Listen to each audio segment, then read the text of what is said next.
Hey everyone, Max here for the How To Film Crew, back again with another tutorial. Today we will be talking about basic color grading in DaVinci Resolve. But first, if you enjoy our content and want to see more, please hit that like button, subscribe to the channel, and click that bell icon so you will be notified when new content is uploaded. Also, if you want to see more of Supergirl, Batgirl, Harley, and Black Canary, help us get to that 1,000 subscribers goal so we can release more of the DC Mysteries series. Until then, we have got a ton of new content on the way, so don't miss out. Alright, so today we will be working on this very basic color grade in DaVinci Resolve. But first, let me talk a little bit about the difference between color correction and color grading. Color correction, in its simplest form, is the process of adjusting your footage through color, contrast, and exposure to make it look more natural and consistent. Color grading, on the other hand, is the process of adjusting the color in your footage to give it a stylized, cinematic look that evokes a specific style or tone or emotion. With color grading, you can take your footage and make it dark and gritty for action and horror, or give it a stylized look like black and white for something more suspenseful, or enhance your colors altogether to make it brighter and more vibrant for something like a comedy. For this basic color grade, we will be using some footage from our upcoming screen fan film, The Final Girls, for our darker, more suspenseful look. So let's get started. Okay, so we're in the color page now, and we have our footage. Now let's set up our node tree to do our color grade. So our first one is going to be, let's set a label here for it, and this is going to be our color space transform, where we are going to do our color correction. Then we're going to add node, serial node, and we're going to give it a label, and this is going to be our primary adjustment. Do the same thing again, add node, serial node, just drag it under here so you can keep it in order. This is going to be our curves adjustment. Move it down just a little bit here. All right,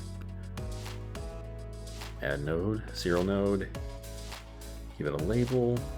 This is going to be our color adjustment.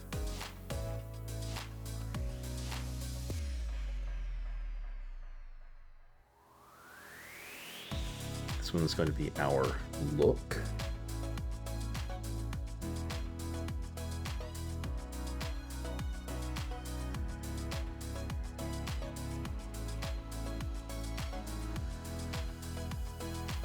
Finally, our effects or our glow.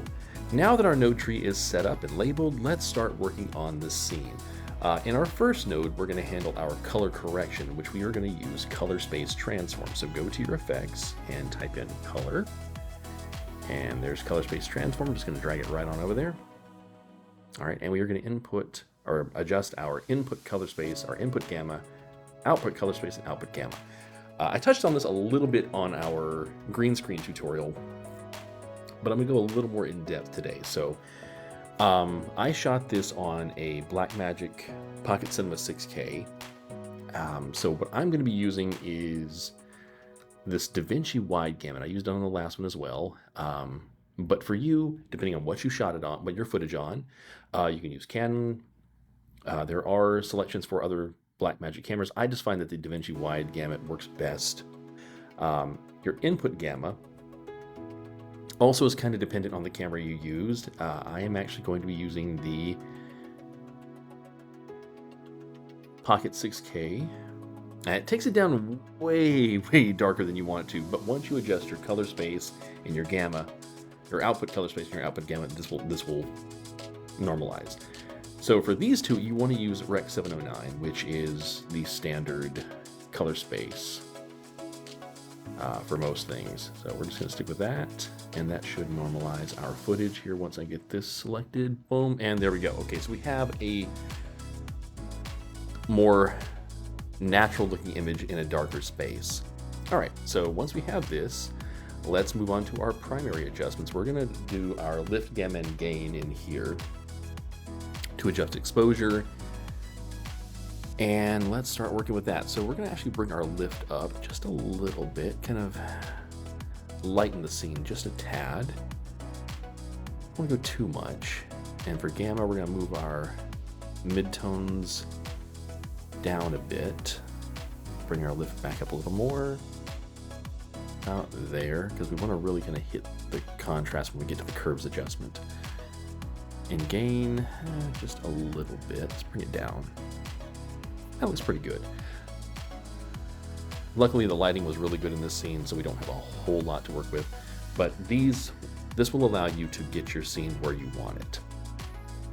All right, going into our curves adjustment, we are going to go to this curves tab and just give it a slight S-curve. Now, depending on, again, on your footage, you can go a little crazier with yours. A little more, you can bring it up in certain areas and adjust all over the place. You know, if you need to adjust certain colors, certain ranges. But for us, where you set all this, I'm just going to do a very simple S-curve. And really, that's even a little too much than a little too much. So I'm going to bring that about there. Okay, so that kind of normalizes our scene. All right, now that our curves adjustment is done, let's go to our color node and begin adjusting our colors. Now, we are going to be working in just this node today. We're not going to be making any parallel nodes or mixing anything. We are strictly working in this one. So we're going to only isolate one color.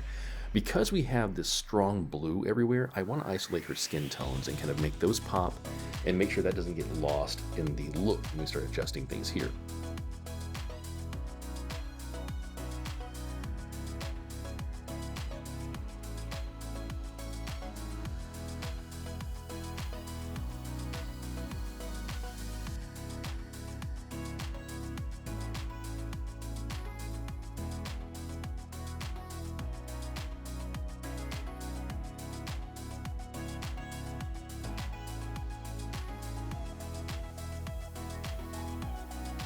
All right, so after several adjustments, we got it down to where it looks a lot better.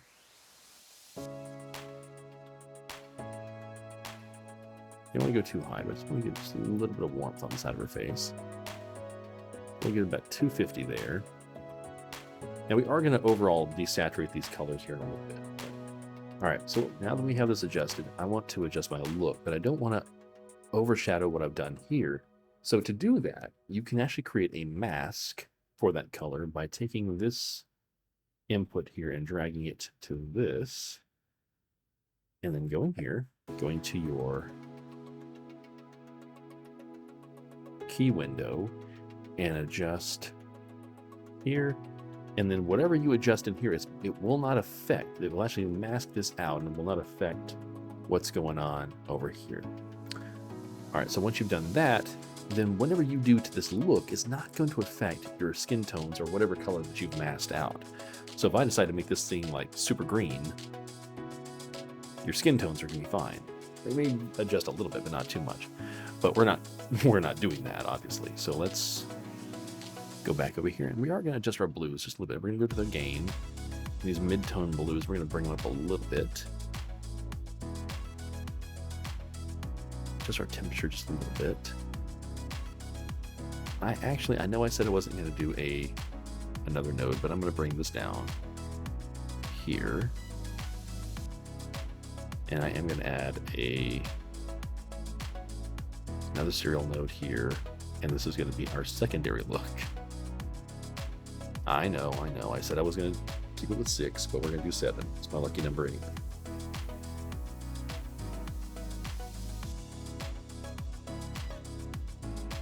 Okay, so here we are going to adjust our overall color. So we are going to bring our temperature to a more bluish state. Now, I understand that this is heightening all of our colors, and yes, in certain circumstances, that will look good. For horror, for something like more suspenseful, you don't really want bright colors unless you're going for a very stylized look, which we were not in this. So I'm going to bring our saturation down a little bit. Bring it down to about... let's do 35. That'll give us a good color. That kind of brings everything to kind of a nighttime look, and that looks good. I'm happy with that. So now our last thing, we're going to give a little bit of haze along this highlighted blue on the side here, almost like there's like some moonlight coming in through a window over here. So we're going to go to our glow, type in glow into our effects tab, and then drag that onto the node, and we're going to adjust our shine threshold. As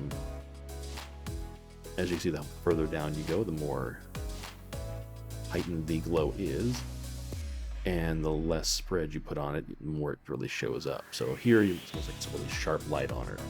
But we want this to look like a little bit of a haze, like some moonlight coming in. And honestly, there we go. And there you have it, a very basic color grade in DaVinci Resolve.